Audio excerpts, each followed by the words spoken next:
Hello, and welcome to Covert Castaway. I'm Holly. Je suis Stéphane.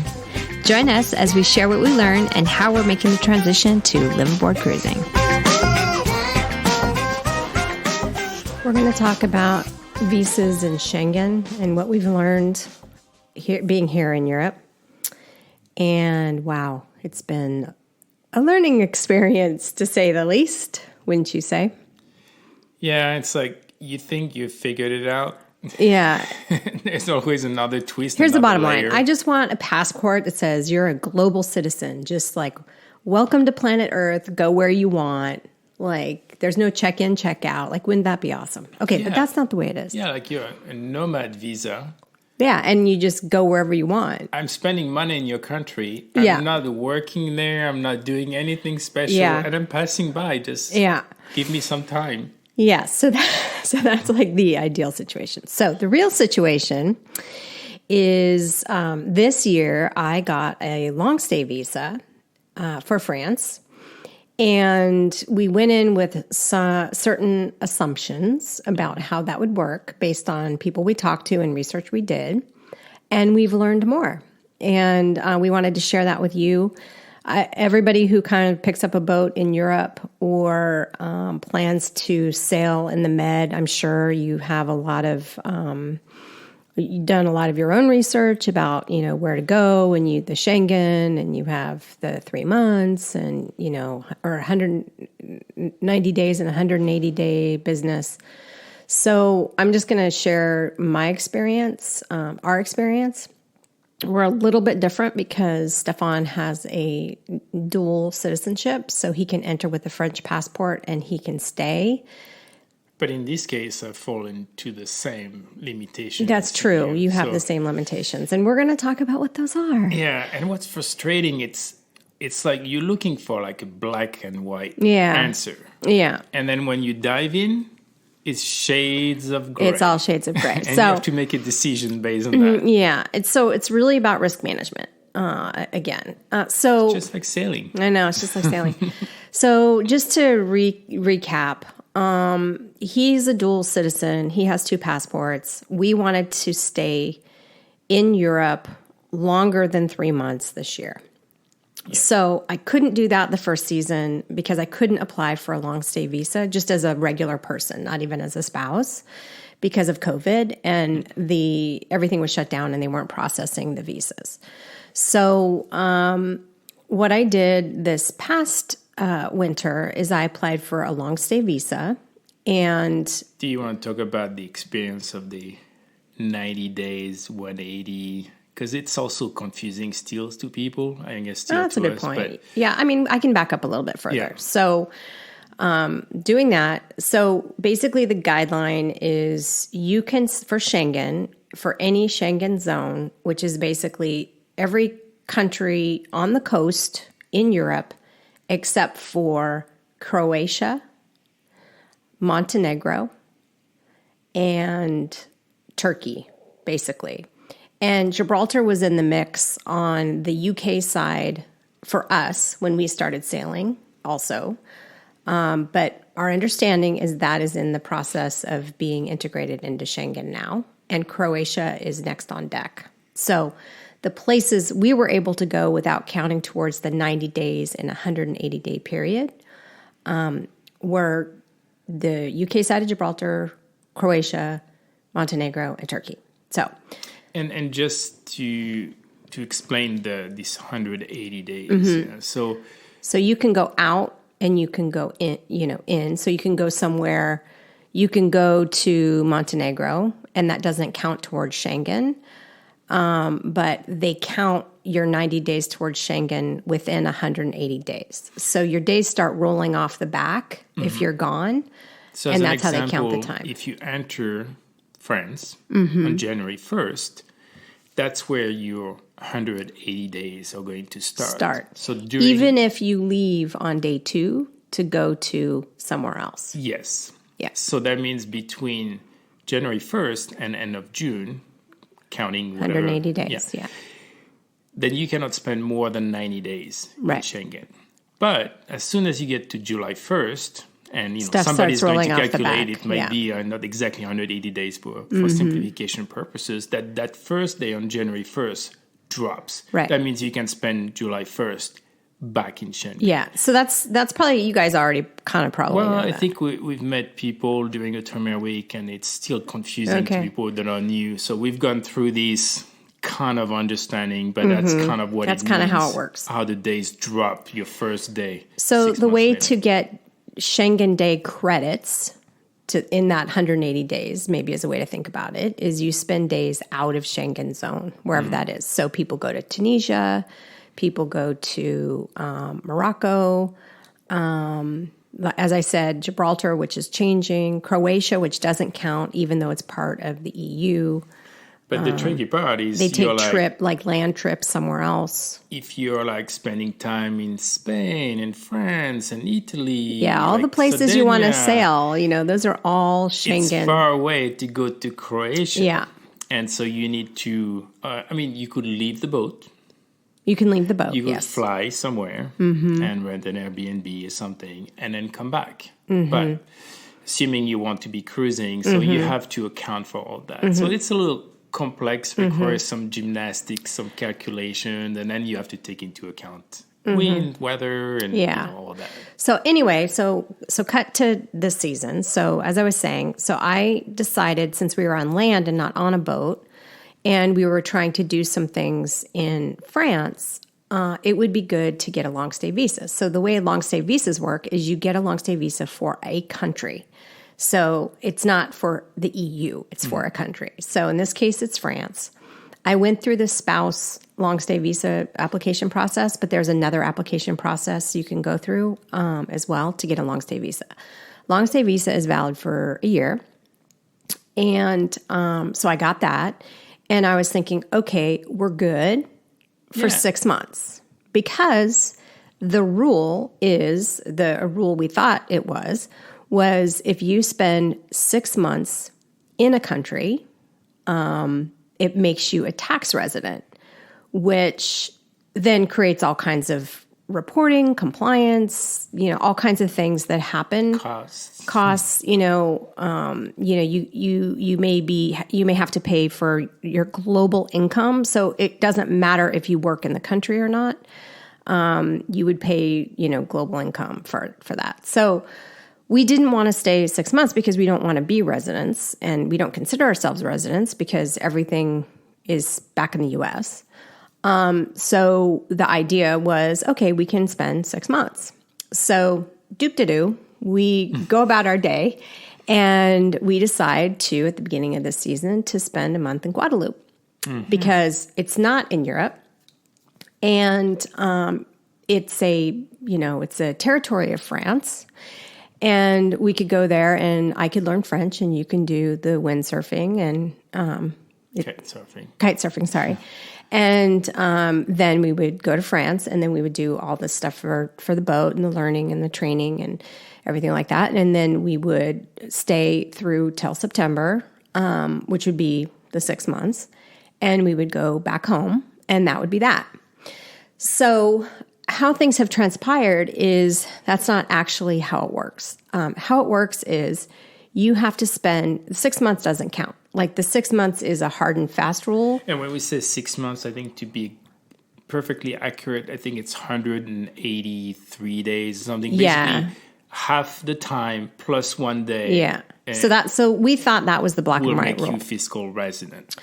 So actually, how they look at it is they're trying to determine where your economic center is.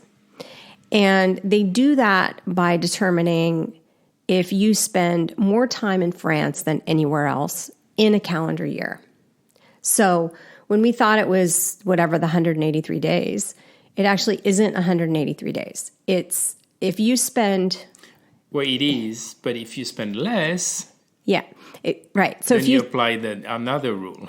Right. So if you spend 4 months in France, but you only spend 3 months in the U.S., you still spent more time in France than your resident country, And so therefore, they would consider you to be an economic resident of France, and even if you're traveling and going to different countries. So that's kind of how the rules work, apparently. And like you said earlier, it's they might not. It's just your risk goes up. Your risk goes up, yeah.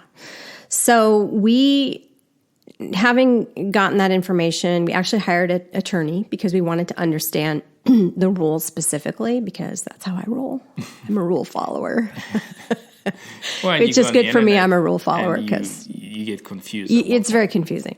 So the advice to us was to be sure we're spending more time in the U.S. in a calendar year than we will be spending in France. So that actually has changed our plans. Mm-hmm. We were originally going to try to stay. And, I'm actually in better shape than you are because I took a trip back to the U.S. Yeah, so I'm the one. Like my Google Fi still works. So I've been canceled. You've been canceled. Or like put in jail, Google Fi jail. Google Fi jail. For data. You're in timeout. Yeah. And so we're going to do that at the middle of July, third week in July or something. We're going to go back to the U.S. for the rest of the year, basically. We may take a trip or two here and there, and one might be back. And the reason why that counts, because you guys are probably doing the math in your head, like, wait, have you been in France that long? Is because we also find out that Guadeloupe counts. So we knew it was a territory of France. I guess, I don't know, like it didn't register in my head. Is it like part of France? Like, yeah, it is France. Of course, it's France. It's like, it's no brainer. But it's what's interesting is if you spend, like we're talking about the 90 days, if you spend 90 days in Guadeloupe and then you fly to France, you're at zero. You still have 90 days. Like I knew it meant that, but when you activate the long stay visa, the thing is I was told activate your long stay visa when you enter France proper. It wasn't activate your long stay visa when you get to Guadeloupe. That wasn't the direction because we only spent a month in Guadeloupe, and I came in as a U.S. citizen on it's just the regular 90-day tourist visa, basically, that you automatically get. So in my head, it was like, okay, we arrived in France. I did the activation of my long stay visa, and that was it. Yeah. And to me, because we found out that if you can spend up to 90 days in Guadeloupe, and then you can come to France, like if you don't have a long stay visa, and then you can come to France, spend another 90 days. So you have spent 180 days in a row. But from a visa point of view, you can stay 90 days plus 90 days because the time you spend in Guadeloupe doesn't count towards the time you spend in Guadeloupe France. is non-Schengen.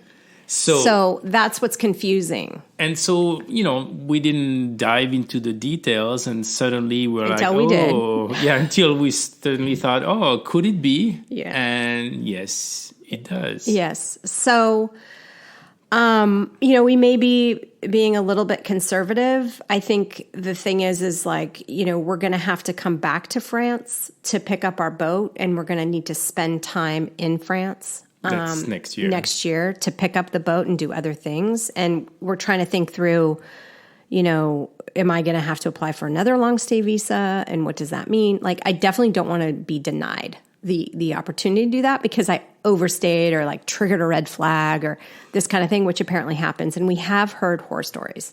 So, this does happen to people, and, there are consequences that are potentially life-changing that can severely kind of limit your mobility.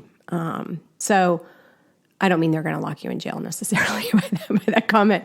I just mean, you don't want to be flagged for something like that and then denied entry at some point or future point in time.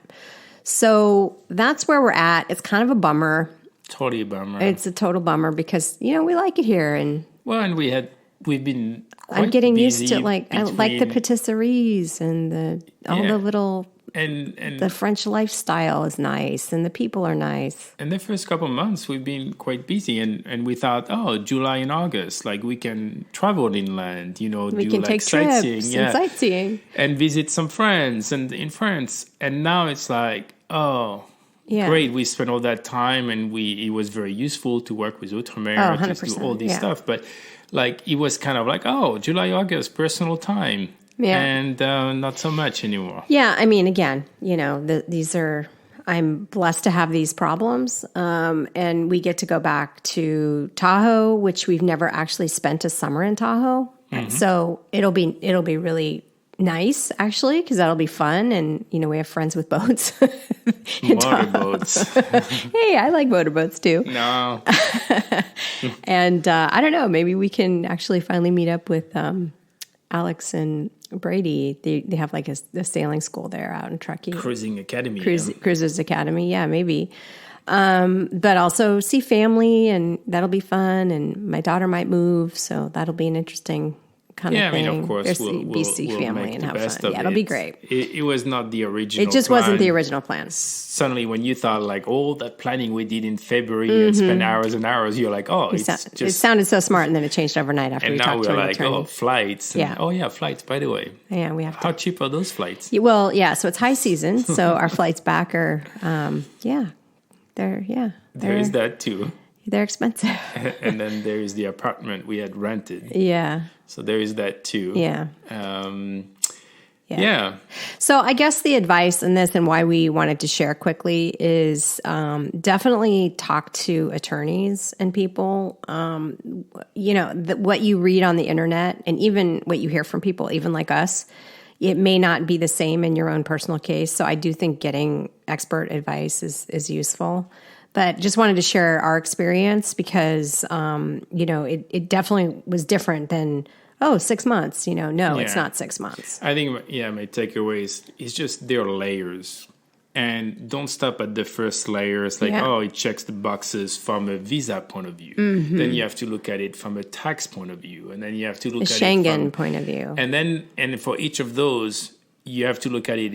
It's never black and white. Right. You're like, you read the number and you're like, okay, if we go below this number, we're good. No, just go down another layer and look at all the shades of gray. And then once you've understood all that, then you know your risk. Yeah. And it's all about risk. We've met people, and we won't name names, but we've met people that have spent a long time in the Med, getting around under the radar, and some haven't had any problems for a while, and some, had big problems and had to get out quickly and under duress. For us, I just like to follow the law and like follow the rules, and I think that's just the best way for me and for us. But you just need to have all the information and assess your own risk. Yeah. When you deal with legal problems in your own country, it's complex. And imagine doing this. Yeah, definitely. I don't want to deal with that. The last thing I want to do is pay attorneys for something to like prove I was right. Like that's like my nightmare. There is honestly. better ways to spend money. Yeah. Like on the glass helm. Electronics. Anyway, that's all for now. We just wanted to share with you guys. If you have additional questions, send those to sailingalwyn@gmail.com. Fair winds for now. Bon bon. Thank you for listening. If you like this podcast, please subscribe, like, or share with another Covert Castaway. Fair winds for now.